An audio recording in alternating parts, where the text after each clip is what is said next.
Hello friend, अस्सलाम वालेकुम। Welcome to my YouTube channel Desi reaction. मेरा नाम अली रज़ा है और मेरा नाम सनान। आज हम जिस टॉपिक पे बात करने वाले हैं वो दुनिया के 5 मशहूर स्टार जिन्होंने इस्लाम कबूल किया। ऐसी क्या वजह थी, ऐसे क्या फैक्ट थे जिनसे मुतासिर होकर उन्होंने इस्लाम कबूल किया। चलते हैं वीडियो की तरफ जाने से पहले जो हमारे न्यू व्यूवर आए हैं वो हमारे चैनल को सब्सक्राइब करें, बेल आइकन का बटन दबाएं ताकि मज़ीद अच्छी वीडियो हम आपके लिए लेके आएँ। चलते हैं वीडियो की तरफ। अस्सलाम वालेकुम फ्रेंड्स, मेरा नाम है सुमेर और आप देख रहे हैं सभी सुमेर यूट्यूब चैनल। जो लोग जिंदगी की परेशानियों और मुश्किलों से तंग आकर मायूसियों के अंधेरों में जाकर बस जाते हैं, आज की इस वीडियो से उनको सीखने को बहुत कुछ मिलेगा। क्योंकि आज जिन लोगों के बारे में मैं बात करने चाह रहा हूँ वो भी इज्जत, दौलत, शोहरत सब कुछ होने के बावजूद भी मायूसियों और उदासियों में घिरे हुए थे और सुकून की तलाश में भटकते भटकते अल्लाह की हदायत के तलबगार बन बैठे और इस्लाम कबूल करके मुसलमान हो गए। इस्लाम के दायरे में दाखिल होने के बाद जो उनको कल्बी और रूहानी सुकून महसूस हुआ उसकी मिसाल नहीं मिलती। तो आज मैं 5 ऐसी सेलिब्रिटीज के बारे में बात करूंगा जो पैदा तो गैर मुस्लिम घरानों में हुए, कोई हिंदू और कोई क्रिश्चियन के घर पैदा हुआ, लेकिन अब वो माशाल्लाह से मुसलमान है और इंशाल्लाह उनका खात्मा भी ईमान पर होगा। मजीद वीडियो की तरफ जाने से पहले आप दोस्तों से गुजारिश है कि हमारे चैनल को सब्सक्राइब कर दें और बेल आइकन पर क्लिक करना हरगिज मत भूलिएगा ताकि हमारी इस तरह की दिलचस्प वीडियोस आप तक पहुंचती रहे। तो चलते हैं वीडियो की तरफ। ए आर रहमान इंडिया के मशहूर तरीन कंपोजर हैं। इनका शुमार दुनिया के सबसे बड़े कंपोजर्स में होता है और ये वो वाहिद इंडियन सेलिब्रिटी हैं जिन्हें एक ही टाइम में 2 ऑस्कर अवार्ड मिले हैं। ए आर रहमान एक हिंदू घराने में पैदा हुए और इनका नाम दिलीप कुमार था। इनके वालिद कट्टर हिंदू थे और मजहब के मामले में बहुत सख्ती बरतते थे। ए आर रहमान को अपना नाम दिलीप कुमार बचपन से ही पसंद नहीं था और जब भी वो इसे बदलने के लिए अपने वालिद से बात करते तो इनके वालिद बहुत सख्ती से उनके साथ पेश आते। इनकी वालिदा भी हिंदू थी लेकिन वो तमाम मज़ाहिब को बराबर समझती थी और किसी भी मजहब से नफरत नहीं करती थी। रहमान जब छोटे थे तो इनके वालिद बहुत सख्त बीमार हो गए। तब इनकी वालिदा को किसी ने मशवरा दिया कि पीर करीम उल्लाह शाह कादरी से इनका रूहानी इलाज करवाएं। पीर साहब ने मेरी और मेरी वालिदा की बहुत रहनुमाई की और कुछ अरसे बाद मेरे वालिद का इंतकाल हो गया, लेकिन पीर साहब की बातों से हम दोनों बहुत इंस्पायर हुए।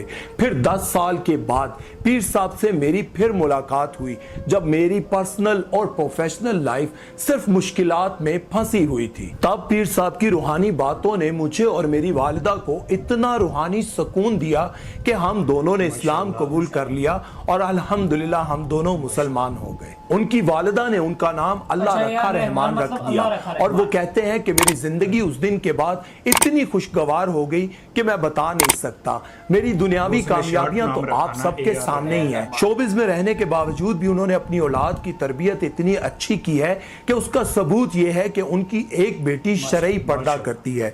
वो कहते हैं कि मैं जब भी गुनाह की तरफ जाने लगता हूं तो मैं ये सोचता हूं कि नमाज असर का वक्त होने वाला है तो किस मुंह से अल्लाह के हजूर पेश होऊंगा, और इसी तरह मैं मगरिब की नमाज का सोचता हूं और गुनाह से बचता हूं और इसी तरह मैं इशा का सोचकर गुनाहों से बचने की कोशिश करता हूं। नेक्स्ट है मोहम्मद अली। मोहम्मद अली को तो आप सभी जानते हैं कि वो दुनिया के सबसे मशहूर बॉक्सर थे।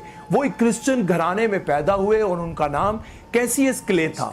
बचपन से ही उनके दिमाग में दुनिया और इंसान को लेकर बहुत सारे सवालात आते थे। चूंकि वो अफ्रीकन अमेरिकन यानी कि स्याह फाम थे, इसलिए उन्होंने बचपन से देखा था कि गोरे कालों को कमतर समझते हैं और इनके साथ ज्यादती करते हैं। वो कहते हैं कि मुझे यह भी लगता था कि मेरे मजहब में गोरों को ज्यादा तरजीह दी जाती है और कालों को कमतर समझा जाता है, इसलिए मुझे एक ऐसे मजहब की तलाश थी जहां पे गोरे और काले का फर्क न किया जाए, जहां अजमी और अरबी का फर्क ना किया जाए। तो फिर मुझे अल्लाह ने इस्लाम की राह दिखाई और मैंने इस पर स्टडी की, बहुत रिसर्च की, तब जाकर मैंने इस्लाम को कबूल कर लिया। वो ये भी कहते हैं कि रिसर्च करते वक्त मुझे ये भी पता चला कि हजरत मोहम्मद मुस्तफ़ा सल्लल्लाहु अलैहि वसल्लम के करीबी साथियों में से एक हजरत बिलाल भी थे जो मेरी तरह हबशी थे और ये बात मेरे दिल को छू गई। 1964 में 22 साल की उम्र में जब उन्होंने हैवी वेट चैंपियनशिप जीती तब उन्होंने ऐलान किया कि मैं एक अल्लाह पर ईमान रखता हूं और अब मैं क्रिश्चियन नहीं रहा, मुझे सीधी राह मिल गई है और अब मैं इसी पर ही चलूंगा, चाहे किसी को अच्छा लगे या बुरा लगे। मैं एक अल्लाह की पैरवी करता हूं और अब मैं मुसलमान बनकर रहूंगा। मोहम्मद अली दुनिया के सबसे बड़े बॉक्सर तो थे ही, लेकिन वो बहुत अच्छे इंसान और एक बहुत अच्छे मुसलमान भी थे, क्योंकि उन्होंने कुरान बहुत गहराई से पढ़ा हुआ था। वो जहां भी बैठते इस्लाम और दीन की तबलीग करते और अपने ज्यादातर इंटरव्यूज में अल्लाह और उसके रसूल की बात ही करते रहते। एक फैन ने जब मोहम्मद अली से पूछा कि आप रिटायरमेंट के बाद क्या करेंगे, तो उन्होंने बड़े खूबसूरत अंदाज में जवाब देते हुए कहा कि मैं रिटायरमेंट के बाद मरने की तैयारी करूंगा, क्योंकि मैं सोचता हूं कि जब मरने के बाद मेरा सामना अल्लाह से हो तो मुझे शर्मिंदगी ना हो। नेक्स्ट है मोनिका। मोनिका एक साउथ इंडियन एक्ट्रेस थी। इनके वालिद हिंदू और वालिदा क्रिश्चियन थी।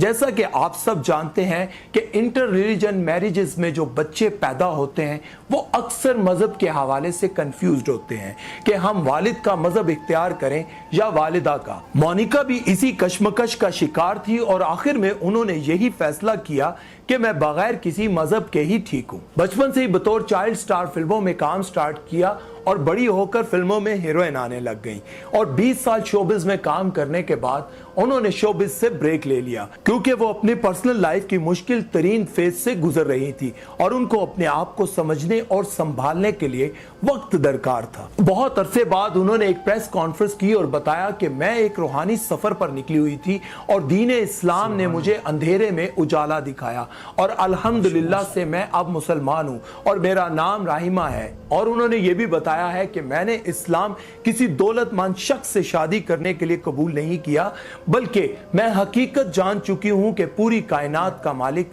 सिर्फ एक अल्लाह है और उसके आखिरी नबी हजरत मोहम्मद सल्लल्लाहु अलैहि वसल्लम पर ईमान लाती हूं। इस्लाम कबूल करने के बाद उन्होंने एक मुसलमान बिजनेसमैन मलिक से शादी कर ली और अल्हम्दुलिल्लाह से अब वो अपनी खुशगवार जिंदगी गुजार रही हैं। नेक्स्ट है Mike Tyson. Mike Tyson Muhammad Ali के बाद सबसे बड़े हैवीवेट चैंपियन थे। ये भी स्याह फाम थे, इसलिए इनको भी अपनी जिंदगी की कामयाबियां हासिल करने के लिए बहुत सारी मुश्किलात का सामना करना पड़ा। इनका ताल्लुक एक क्रिश्चियन घराने से था। जब ये अपने कैरियर के पीक पर थे तब इन पर एक जिनसी ज्यादती का इल्जाम लगाया गया। जब उन पर यह केस चल रहा था तब वो अपनी जिंदगी के सबसे मुश्किल तरीन फेज से गुजर रहे थे।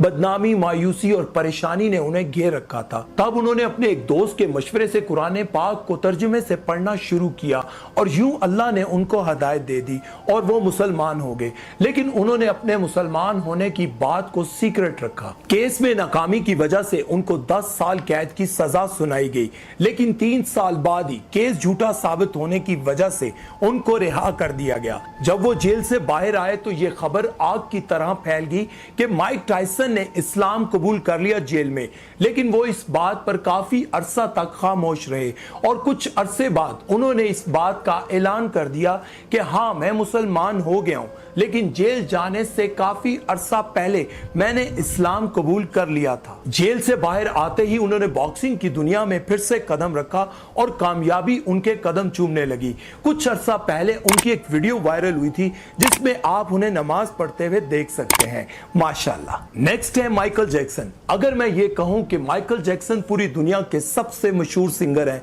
तो ये गलत ना होगा। माइकल जैक्सन ने ना सिर्फ अपनी आवाज बल्कि अपने डांस से भी करोड़ों लोगों को मुतासिर किया। प्रोफेशनल लाइफ में तो उनको हमेशा कामयाबी हासिल हुई, एक के बाद एक सुपरहिट एल्बम, पैसे की रेल फेल, करोड़ों फैंस। लेकिन पर्सनल लाइफ में उनको हमेशा मुश्किलात का सामना करना पड़ा। शादियों में नाकामी और नाकामी के बाद ड्रग्स पर लग जाना और जिंदगी में हर वो काम करना जिससे जिंदगी का सुकून तबाह बर्बाद हो जाए। फिर इनकी मुलाकात मशहूर सिंगर कैट स्टीवंस से हुई जो बहुत साल पहले इस्लाम कबूल करके शोबिस को खैरबाद कह चुके थे और अब उनका नाम यूसुफ इस्लाम था। उन्होंने माइकल को इस्लाम के बारे में बताया और माइकल इस्लाम से काफी मुतासिर हुए।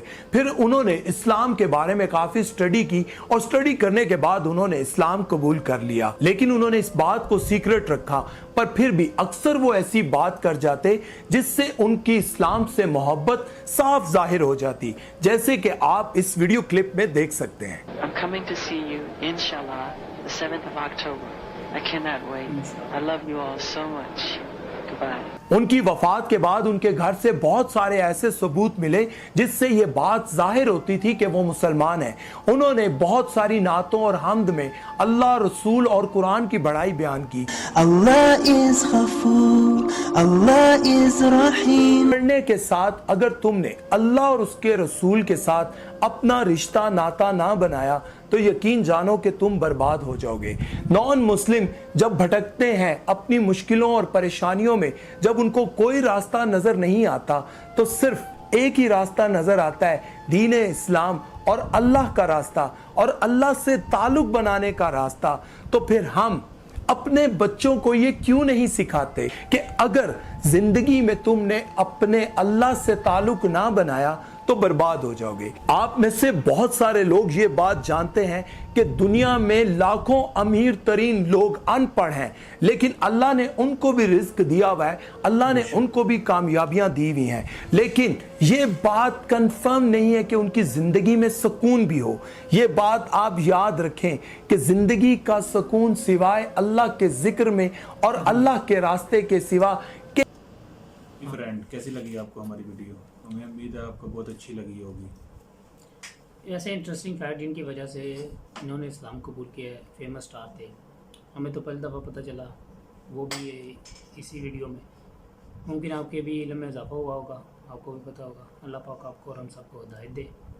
अपनी दुआ में याद रखना, जाने से पहले हमारे चैनल को सब्सक्राइब और बेल आइकन का बटन दबा दें ताकि मज़ीद अच्छी वीडियो हम आपके लिए लेके आते रहें। अपनी दुआ में याद रखें। अल्लाह हाफ़िज़।